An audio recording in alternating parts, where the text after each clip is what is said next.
What's going on? It's the RapNerd, and this idea just came out of nowhere. We're not really nowhere, but it came from the idea of lately we've been getting a lot of vampire movies. I mean, this week, today specifically, The Invitation dropped. Haven't seen it yet, but I will be seeing it in the next few days, and we'll be offering a review. And I think last week or the week before, Day Shift on Netflix dropped, which was another vampire movie. And I even did a review for a vampire movie called On the Third Day that's also on Shudder that dropped this year. Not to mention last year we had Jacob's wife and joint on Netflix, I think it's called Blood Red Sky. So we've had some pretty good vampire films drop as of lately. And I figured I would do a list of my top 10 favorite vampire movies. Why not? Spooky season is coming, so I feel like it's never a bad time to do it. And with the consistent hype of these movies being created, it just makes more sense. So I'm gonna start this out with a disclaimer by saying, if your favorite vampire movie is not on the list, please do not come for me and insult me. This is just my list, and this is no disrespect to your list. Always gotta say that because people take these lists personally, and this is just me offering my list. I've seen them on YouTube, so I figure why not? I've never spoken about it. So, starting at the bottom of the list is Underworld. These movies are cool to me. Well, the first one, I think they've made so many now that it's kind of watered down what it initially was. But when this movie first dropped, I thought it was one of the coolest things I've seen, especially the way that it handles vampires. It feels like the world of vampires, you just throwing the Matrix onto it. Like it's very moody. It's got the gothic / dark leather freaky nature of it, kind of like the Matrix, even with the stylistic choices of the action. I think there's a lot of great hand-to-hand combat. It includes weaponry, and it just adds a lot to the lore of vampires. And that's one of the cool things about vampires in general. There's so much you can do with it. There's so much you can add here, take from here. There's little concepts that you can just pick up and just expand upon to make it something different. And I think this movie here does a great job of showing like the war between the vampires and the Lycans. I think they did it really well. And just the opening shot, it's a vibe. She's standing on this this gothic gargoyle, this lightning, and her coat's flapping in the wind. Like, it almost reminds me of something like you'd see in a Batman movie. And a few of the sequels are okay, but I'm just talking about the very first one. I really enjoy that movie. At number 9 on my list is the classic The Lost Boys. And you might be looking at me like, The Lost Boys, that's one of the best ones. Why is it so low? It's at 9. It's not because of quality at all, because I feel like this is easily one of the best vampire movies created, and since it was made, you can see the DNA of so many movies that came from The Lost Boys. I love how the film starts with showing both the brothers in their separate lives, and you don't really realize they're brothers until about 30 minutes in, and then you see the older brother in bed, and the little brother walks in and is like, what are you doing so late? I think that was a really good way of building out the story to see where both of these characters come from, while being in the same house. And it's a coming of age story, of course. The voice of the kid, I forgot his name. I always forget his name, but his voice is legendary, trying to be a kid and talking with the voice like, you gotta kill vampires, you gotta do it. Like, the movie's classic all around, like the practical effects. Again, the coming of age with the older brother stepping into himself through this story of becoming a vampire. And I really love the twist that it throws at the end with, the mom's new boyfriend really being the head vampire. Spoiler alert if you've never seen the movie, but I mean, if you're watching this list, you have never seen The Lost Boys.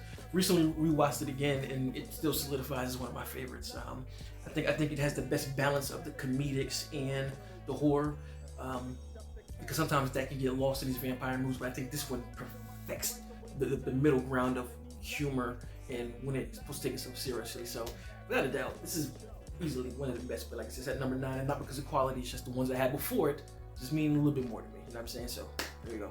All right, so at number 8 and 7, I'm putting these together because it's a one movie and it's a sequel, and it's Stateline 1 and Stateline 2. I think this is an awesome back-to-back double feature that you should watch. If you've never seen both of these movies, they can be found on almost anything for free. I think they're on Tubi.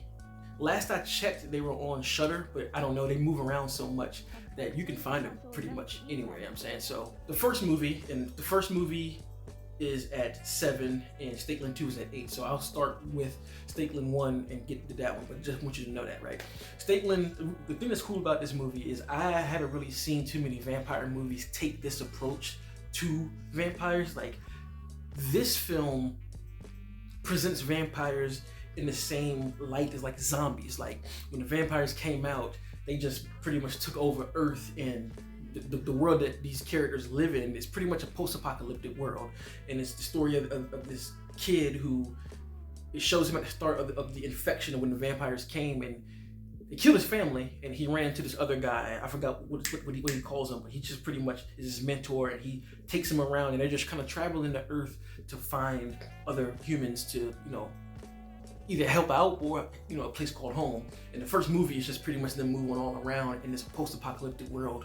And the vampires in here are like I said, it's a combination of like monster and zombie. Like it's a clean mix, and it makes for a very terrifying movie because these vampires just kind of operate as zombies. They're not, you know, of course they have the superpowers and not superpowers. You know, they have supernatural abilities. Like they're super strong and can and, you know, fast and all that kind of stuff, but again, it's just toned down in a way of like how running zombies would be, and it makes it that much scary, and it brings a level of realism to vampires that I've never seen in any film. So I love that concept. I love how they did that.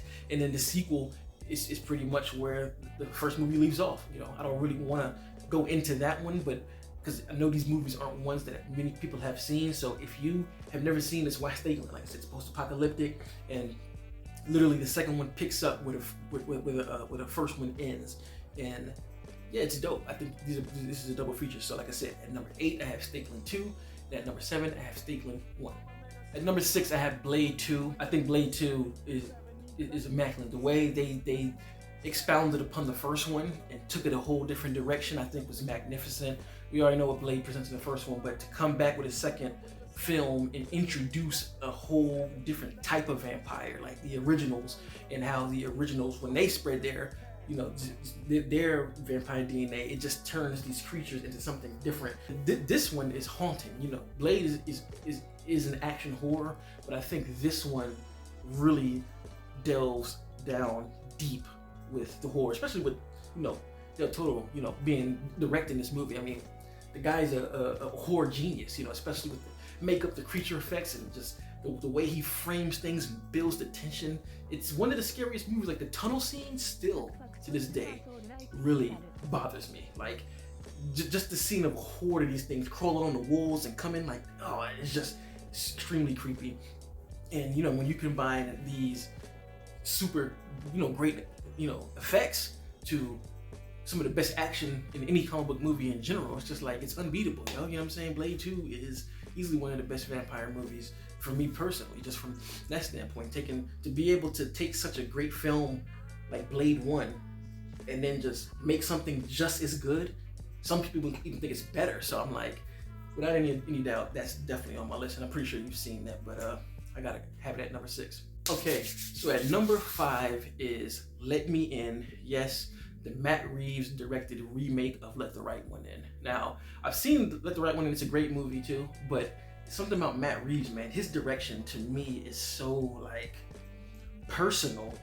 Like he has a fantastic job of really putting you in the shoes of the lead characters, and he does it so well in this movie. Again, it takes place in this little city, I forgot where it is, but this kid who's bullied at school ends up getting these new neighbors, right? And he notices weird things happening, you know, with the neighbors, you know, crazy sounds and things getting thrown around, and him just kind of, you know, peeking around, he ends up finding out that the girl next door is a vampire, and she takes a liking to him.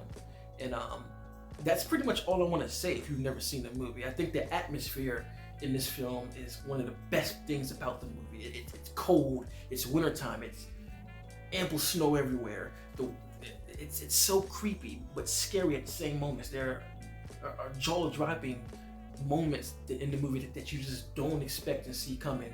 And like I said, this was literally one of the movies that I saw and I was like, I really like Matt Reeves because this is phenomenal. The cinematography is mind-blowing. Again, the characters, all who he puts focus on it, are there for a reason, and I love that Matt Reeves does that. Like every character in his movies, they're there for a reason, and he never just puts a throwaway character in the movie. And Chloe's performance just as a kid, these kid actors, man, are so fucking great in this movie, which is such a difficult thing to do at such a young age. And she completely shines. Like one of the biggest moments that sticks out to me is when she goes over to his house, the kid's house, apartment, right? And she opens the door and the kid is just like, come on. And she's like, you have to invite me in. And he's like, for what? And she's like, you just have to. And then she says, why not? And she just walks in the house and she just starts to shake like that and blood starts pouring out of her. That is so haunting, man. I can talk about this movie a lot, man. Let Me In, it might should be higher than this, but just thinking about it, I just love this movie. And if you haven't seen it, please watch it. One of the best vampire movies I've ever seen. At number 4 is Robert Rodriguez's directed film From Dusk Till Dawn. Love this movie, classic 90s. Love the setting. It takes place in the desert on the West Coast somewhere. You know, it's this movie that starts with these two criminals who kidnap a family, and they end up going to this vampire lounge where they get stuck there, and it's just all hell breaks loose. I love this movie. I think Robert's direction is so batshit crazy, and it's something refreshing to see George Clooney be the character he is in this movie. Like, he is ruthless as hell. And there's one line that he says that always stuck with me, is like, that's a hell of a threat. Like, one of the people he kidnaps tries to leave, and he's like, pulls the gun out, puts it to his head, puts it to the lady's head, and he's like, next time you try that, just remember, I have a friend, and he has 9 little friends that run faster than you can. I was like, it's an excellent movie. The set design, the makeup, I just love how this film is a slow burn. Like, if you've never seen this movie, and someone was just be like, yo, watch this film, you would not expect the roller coaster that it goes on. Like I said, it starts out as, like, you know, crime thriller. These two guys kidnap a family, and you're just thinking like, this is already terrifying. Then when it slowly goes and they go into the lounge and you just start to see the vampire shit kick up. Absolute blast of a movie. One of my favorite vampire flicks, period. Okay, number 3 on this list is Salem's Lot. It's the classic one from the 70s. I think it was 79 exactly. It was a TV series, but of course they have it on Blu-ray with the full 3-hour movie, and I think that this shit is just phenomenal from start to finish. Could there be some stuff cut out and to make it a 2.5-hour movie? Definitely, there are some plots that it's just like there's no need for it to be there, but you can just tell that they're there because it was made into a TV show. But overall, man, this thing is a slow burn of a film. It's so eerie. It's so much of a mystery as to what's going on, and some of the creepiest, scariest imagery of vampires put on film. Like the kid at the window is just frightening. Oh my goodness. Or when the main vampire reveals himself in the kitchen. Oh, it just when people get infected and turned into vampires, the way they just film it is just so good. This is like one of those movies, again, come from the 70s, and you could just see the great filmmaking craft right there in the movie, you know, as you're watching it, like Halloween. Like you could definitely tell this is just beautiful filmmaking made on its own. You know, Tobe Hooper, I think he directed this. Genius, man. Like this is one of those films that you could tell was crafted. Every moment, every word, a piece of dialogue was crafted. If you don't know the story about this I think he's a news reporter or he's an author. His hometown Salem, he moves and then comes back because he's been hearing about these, you know, deaths happening, and he wants to investigate what's going on. And like I said, he slowly but surely finds out that the town's being taken over by vampires. You know what I'm saying? And the third act is just the amalgamation of it all, man. So I'm pretty sure you've seen that movie if you're watching this list, but if you haven't, please get out and want to watch.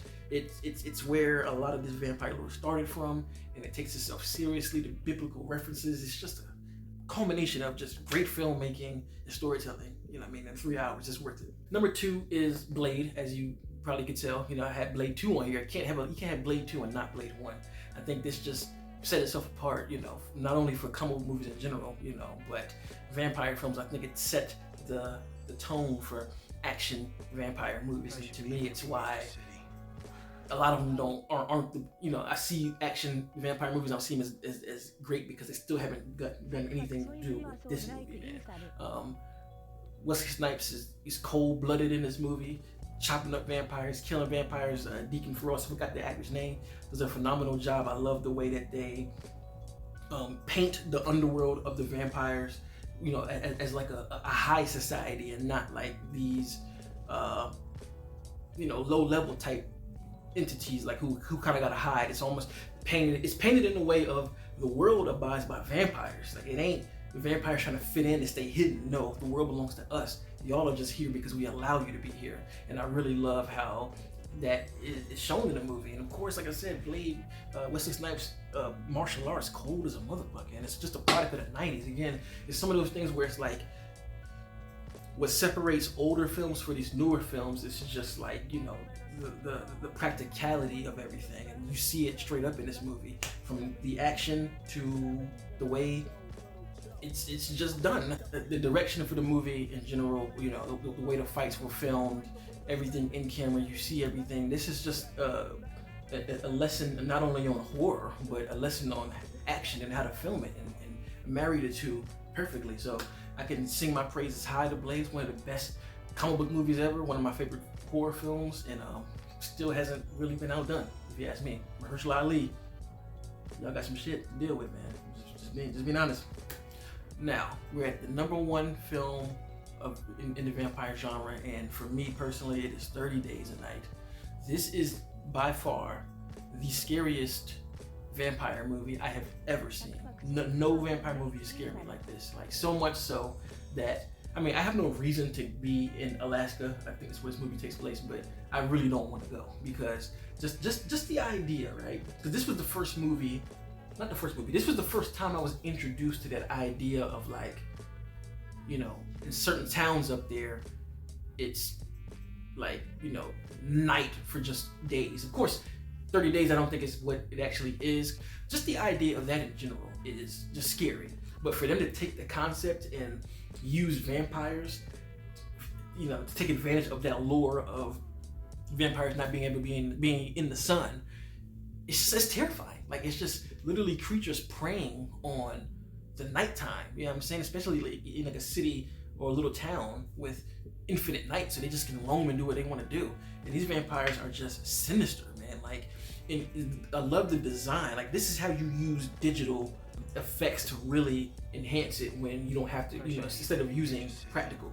Like, all of the vampires, I did some, not research, but I was looking at behind the scenes, and they said they went back and digitally, like, tweaked everybody's faces a little bit, like it by such a small amount that it just made people look weird. You know what I'm saying? Of course, they put fangs in their mouth, but they did something to, I forgot, it's one of them documentaries about like the scariest movies or something, and they were just talking about how they altered it a small percent, and just that small percent looks odd to the human eye because we as humans know how humans should look. So when we see these people, it's just like terrifying, and their eyes are blacked out, and they have these nails that are regular, and it's just, oh. And the main vampire, just so terrifying. Like, the line, again, when it stuck out to me was when they were trying to bait this girl in the town, to, you know, for people to come out and help her, and they didn't come because they knew it was bait, and she's screaming like, "God, please, God, please!" And the main vampire walks up to her, and he's like,